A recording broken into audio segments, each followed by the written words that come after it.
Hey everybody, it's Valerie with J&S Hobbies and Crafts, and today welcome to the Gates of Paradise. And I'm going to be making a card today with the 49 & Market Heirloom Botanicals paper collection. So the collection comes with a lot of different papers, and some of them have flowers and some plain pieces and some striped pieces, and later on you'll see the pieces that I used. We're going to be using the Heartfelt Creations 5x7 fold-out cards in white. And there are 4 different cards in this batch, as you can see on the back. We'll be using this one today. Also, I'll be using the Spellbinders Metro style gatefolds.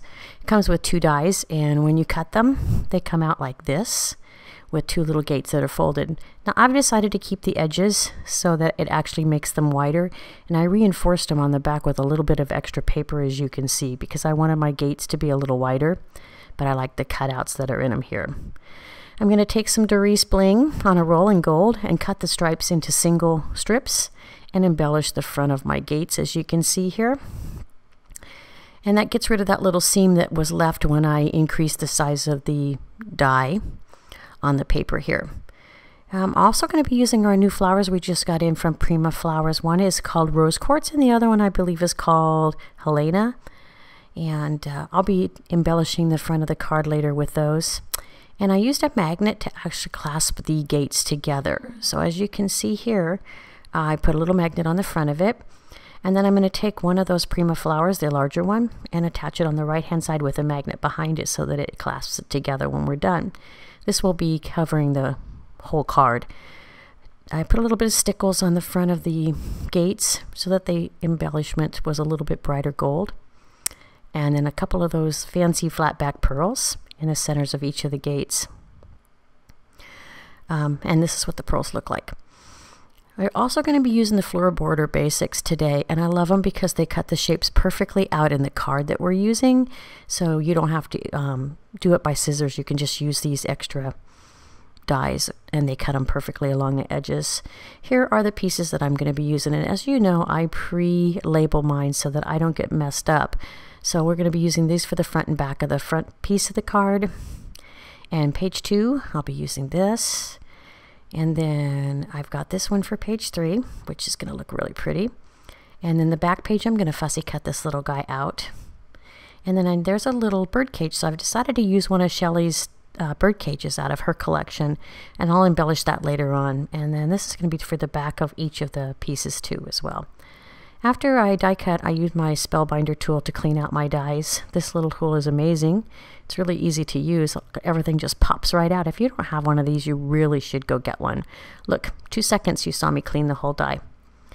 And then the flat die that doesn't have an embellishment on it is great for the curves. So here I cut one of my pages out, and you can see that it just fits perfectly. After I cut the end off, I'm going to have to cut that little part off the bottom of this page, as you can see too. But for right now, I can show you that it fits perfectly right here. And then there's the other piece that goes on the other side. Just a sec, I'll grab that and put it over here. And as you can see now, I got both sides there. This is the little guy that I'm going to fussy cut. He's going to be on my very back page. I'm also going to use the Martha Stewart Arbor loop to embellish the back of my card.